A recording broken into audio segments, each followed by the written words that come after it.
Let's walk the talk. 702. It's been a month since they launched their political alliance, and that was among Rise Mzansi, Bossa and Good. And these parties are now inviting candidates to avail themselves, based on merit, of course, and track record of community work rather than political affiliation, to avail themselves to become councillors. And as I said, it's been a month. Unite for Change, I should say, Unite for Change as an entity. It has been in operation, and the co-leader, Dr Mmusi Maimane, joins me right now to expand and elaborate on the process of seeking for local individuals to stand to become councillors in 2026. Dr. Maimane, thanks for your time. Welcome to 702. I hope you're well. And good morning to all the listeners of 702. Thank you for having me. Firstly, maybe let's start with the process. How do you anticipate it unfolding, where individuals in communities will then stand? Do they have to take up your membership? What is the criteria? How does it all work? Well, I think we've described the type of candidate we're looking for, and I think that's an important almost qualifier or self-disqualifier, as it were. We're looking for people who are ethical. We're looking for people who already have a track record of having served in communities. We're looking for people who have a high level of competence, because what we cannot replicate is a situation a bit like when you have in KZN, when councillors, or in certain municipalities where councillors cannot even read audit statements or are illiterate. We're looking for citizens who say to themselves that ultimately they will work as part of a collective and be able to bring meaningful change in their cities, towns, or municipalities. So given that that's the criterion of the person, we've made the call out there for citizens, for their respective political formation, civil society, etc., to be able to put forward people. Once those people are put forward, they will undertake a vetting process so that we make sure they've got no criminal records, etc., and there's a whole process that goes behind that. They will attend to an interview panel that will sift through to make sure that actually we've got individuals who are of a particular caliber. We will then train them over the period of a year so that we ensure that when people get voted for and end up in councils, they're competent not only in municipal law and how municipalities work, but they're also clear in their sense that we've really tested that these are people who are genuine. They will require endorsements from their communities. This is our way of checking whether or not this person legitimately comes from a particular community, so that these are not individuals, as you see in typical political parties, yes, where the party can say, this person now will become councillor for that, yet the people don't know them. And then furthermore, once we've done that, the ranking will result as a cumulative of a score that considers all the criteria I've put before you and the work that people have done in the year coming up. So that really is the nutshell of the process. Do they have to be members of Unite for Change? Well, principally, they will have to be members of Unite for Change, simply because when it comes to municipal law, to be represented, and at least so that over a long period of time the organization has oversight over them, they will have to join Unite for Change. But they don't have to have been historically a part of Unite for Change. They would have to do that because it's the principle of which what happens in, for example, if somebody then gets elected but doesn't do the actual work that they promised to do, there needs to be a mechanism that allows you to trigger off a way in which the community can remove them, you can remove them as an organization, and the only way to do that is on the leverage of membership. Would you say that this is rather unique in a sense that there are various other political parties, as you would know, who claim that they also draw their candidates from the depths of the community, and they do not just take everyone else. They get the best from the community, and the community then presents this individual as a candidate. Subsequently, they are fielding people from the community. How is that different from what you are doing now? No, well, first and foremost, we are establishing panels that are relatively independent to a new organization. Often political parties like to make this claim, but you soon discover that political patronage is the fundamental issue. The second is that I can speak, having been in many of the parties, often their regional conferences become then the dictum that dictates whether somebody is in fact going to be a councillor or a mayor. And I would argue that the dilemma of Johannesburg has got nothing to do with whether it's been governed well or not in these motions of no confidence. It's got everything to do with whether the regional conference is delivering people who now needs to take over the municipality. So I think, to me, you see a lot of this conversation in word rather than in actual practice. What I'm described to you is an elaborate practice that demonstrates that we've really opened our doors to say, let citizens who are competent, who come from communities, come on board. How will you see to it that you do not attract rejects from other parties, disgruntled individuals, former comrades of other entities who are now rebranding themselves, and they are entrenched in the community, but whichever way they go, the community will still follow them? In many ways, it's why you opened your process so early. We anticipate that next year's election, well, at its earliest can only be November, and its latest has to be by early January. So you open it now in this year so that you work through sifting out the weeds, you interview people, you check their credentials before you deal with the question of ranking. Then the last thing I would say as it pertains to this is that it will close probably for applications earlier on in January, so that you alleviate this issue. Because other parties, when you talk about rejects from other parties, what often happens is that once parties close their lists and somebody says, I was meant to be number 1 on the list of my party, but now I'm number 50, and clearly they're not going to have 50 people there, then they start to shop around. So the purpose of why you have a closure of this process is to avoid precisely the situation you are describing. But the ultimate other thing is that the advancement of time, starting early, means that you can work hard to avoid those situations, and you can truly put people to the test and say, how you want to be a ward councillor in this community? Does the community know you? Do they endorse you? Yeah. And once the lists are public, the community also has a way of giving you feedback, because I've been through elections for a number of seasons, Thabo, as you know, and you know the community itself also has the intellect to be able to say, but this person used to be in this party and they were useless there. What makes you think they'll be better here? So you can begin to sift all of that out, because the intellect, the intelligence from the community is what in fact helps guide the process. Dr. Maimane, you have a BOSA coming together with Good and Rise Mzansi. Surely, in some instances, you would be faced with a difficulty where a Rise Mzansi, a Good candidate, or a BOSA candidate also fills for the same position in a same locality, and wherein subjectivity will be the matter for the day, because there will be some contradictions there. Who do you take?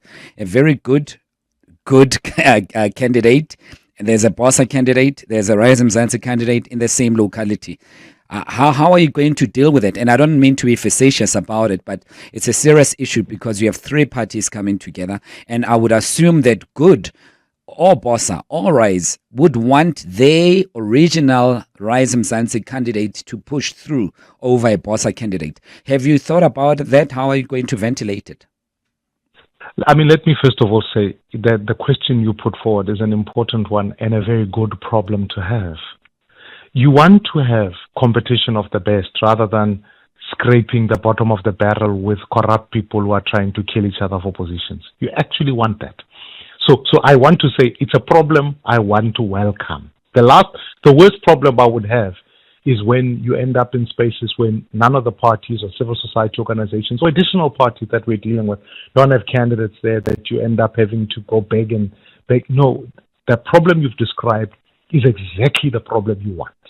But in solving for that problem, you want to ensure that you bring out a panel that is independent of the 3 parties, to say, give us an appropriate ranking here as to who has come through in the best in this situation has been, keeping in mind the fact that politics is both about electability, governance, and also competence.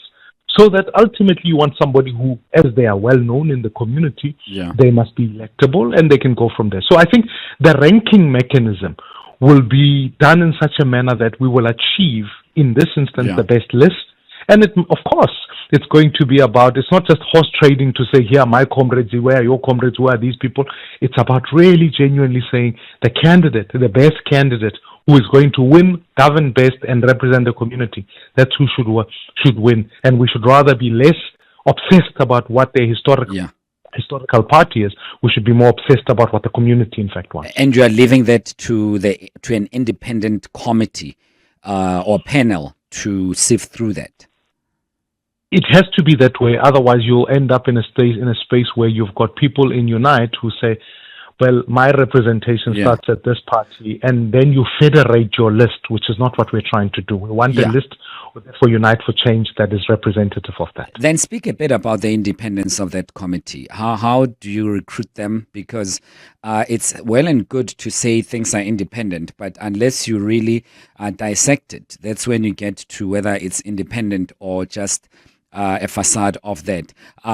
Who are you grabbing to be on that panel? Are you getting business people who are not affiliated to you? Who exactly are you getting? And how will they know about the mandate that Unite for Change? Because politically, they must also be well informed as to what kind of a political candidate you want. Yeah, and it's a consideration of both. So what I also must say that its independence is not completely agnostic of the political contributions that people make, because we, from a BOSA point of view, have had to learn this lesson that when you put together a panel of people to interview and work with your candidates, they can't be ignorant of the fact that this person has been working and serving in the community, etc. So they need to know that. But furthermore, they need to know what it takes to actually run a municipality or a government, because sometimes we can assume that someone who's successful, in business or in another space, automatically knows what it takes to run a city. Some of these things may have similarities, but they've got some important differences.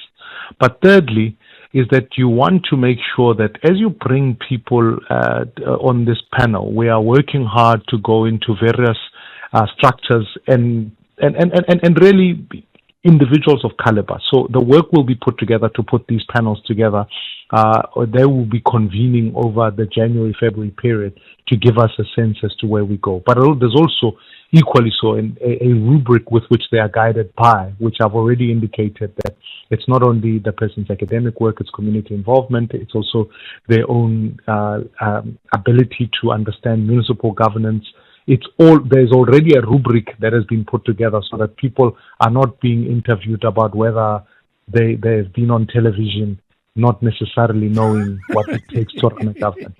The subtext in that, on a day like this, when another party is actually swearing in a councillor in Ekurhuleni, it's very palpable, by the way. But let's go to some of your thoughts. Feel free to engage with Mmusi Maimane, who is with a co-leader at Unite for Change and also the leader of Build One South Africa. They're looking for candidates to become ward councillors. Perhaps you've been sitting on the sidelines complaining about your ward councillor. Would you consider to become a ward councillor? And would you go with this model where the community gets to decide who their ward councillor should be, or a candidate of a ward councillor should be? Let us know on 011-883-0702. I'd love to hear from you. Is it something that you'd consider? Is it politics that are really shifting the needle and bringing something new?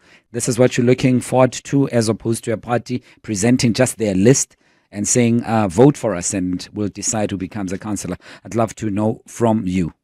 Hi, Thabo and the team.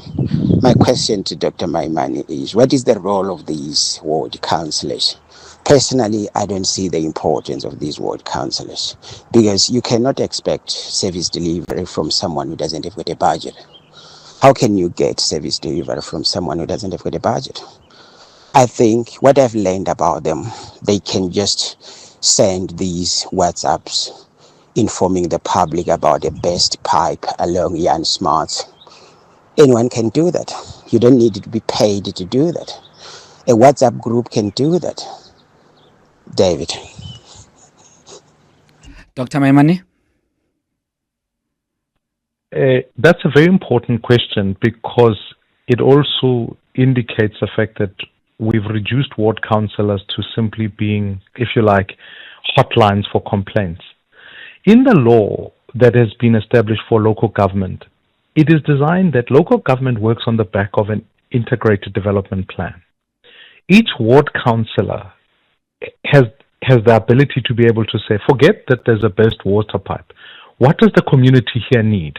So that when the budget is before the budget is put together, that development plan for the city has taken cognizance of saying Ward 58 or Ward whatever in the city of Johannesburg will require a park, it will require more lighting, it will require X, Y, so that the ward councillor takes that, represents the community within that, holds community meetings so that the inputs of the community are put together, submits that so that by the time an IDP is put together and a budget funds that IDP, the community's needs are put forward, and then post facto be able to monitor that those projects are done. So yeah. I think sometimes we say, does the ward council have a budget or not? Actually, we all have a budget for Joburg.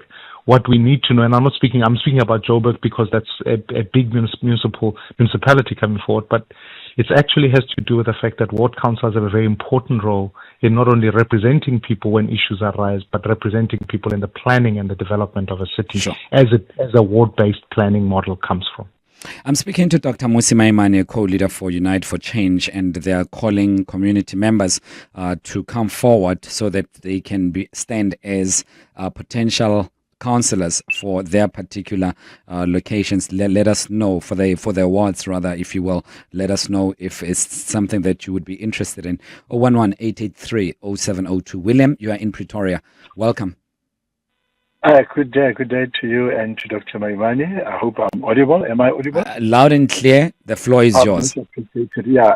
Look, we are in support of any change which is constructive and taking us further beyond where we are. But my point here to the point is that knowing where Dr. Maimane is coming from, and in no way does one discredit his credentials and his ability of leadership and so on. And now government is in what you call GNU. So what are the lessons learned to date from his engagement, political, and also where we are now in terms of us avoiding recurrence and repetition of what they went through, given that now it's not only his party at play here, but there are other parties. Now, the questions you posed to him obviously are legitimate, but then we know that the proof of putting is in there. So what are the legal structures for whoever shall have been in there to be removed or not to be removed, and what are the discourse? Because we cannot for now really afford any drop of ball or lack of discipline in any person appointed, especially at the mayor level. We would want to see stability, consistency, and continuation of what is good. So my long and short question is that what lessons are learned, and how best then with those lessons learned can this movement now assist us as a government or a country taking us further. Thank you. So using his past as a backdrop, what lessons have been learned, especially in process like this, William? Is that my pleasure. Okay. Thanks. Thanks, William. Dr. Maimane? Well, if I get the essence of the question, I mean, there have been many lessons that I certainly have learned, and part of stepping away from Parliament in 2019 to give ourselves time was to really rethink some of the issues that we're engaged with. Firstly, I think the local sphere of government is probably the most important sphere of government in the country. But what we've done is deployed or sent to that people who you almost want to use local government as a stepping stone for another sphere of government. So they kind of go, well, I'll start in a city and then work my way up. It cannot be like that, because actually that is an independent sphere on its own. Secondly, the coalition mistake that we've made was always to post-coalesce. So in other words, wait until people have voted and eventually say, here's the coalition you look up. I can tell you as night follows day, if there's a big lesson for me, is that political parties often come into that negotiating place no longer thinking about citizens, no longer thinking about what program they want to drive. Effectively, the only question on the table is, what position do I want to occupy? So you end up literally horse trading on positions, totally ignorant of what happens in cities. So to me, a pre-coalition such as this one is an important one, so that you tell people, these are the people I'm going to be working with. And then when we launch and we put together the manifesto, we'll be able to make it tangible to what it is. And then the last thing is, manifestos at local government must be, you asked me about mayorals and mayors. Mayors must be held on a quarterly basis accountable, so that they come every quarter telling the citizens, here's what we agreed to, here's what we are doing, so that there's a direct line in access. Are you going to use the very same process for your mayoral candidates? That process has a similar features, but what we ask for mayors is that when they come and appear, for them, their presentation isn't just a matter of whether I know what councils look like. They need to have drafted and tabled a plan for what the city they're standing for, the municipality they're standing for. So I'm asking very quickly, apologies, Mmusi, but I'm asking very quickly before we have about 40, 50 seconds, specifically about the calling for communities to participate in the process. Will you also look at community candidates to present themselves as mayoral candidates, or do you already have, as Bosa, Good, and Rise Mzansi, pre-identified other individuals as mayoral candidates? No, there is. When I say the pre-identified list, that would not be what we're trying to achieve. We want the best people. So if there are community people who present the best candidate, who has the best plan, let them put them on board. And I'm still inviting on this call, Thabo, that let particularly faith-based communities, civil society, bring candidates. We will train them. They will be the best going into council. Yeah, to become a mayor, Mmusi. To become a mayor. What we are saying is we're looking, even for the business communities, even for many of these civil society organizations, they need to put forward people who have got the best plan for the city, and we're engaging. And of course, we are also ourselves headhunting and looking at some of there are people who are sitting, who are CEOs of organizations and businesses that we are targeting right now as we speak, to say to them, come, so that you stand as mayor, because we think your skill would be good to run the finances of a city, or etc., etc. Thanks for your time. Really appreciate it. Mmusi Maimane, Dr. Mmusi Maimane is co-leader of Unite for Change. Hanging out with Clement on 702. Let's walk the talk.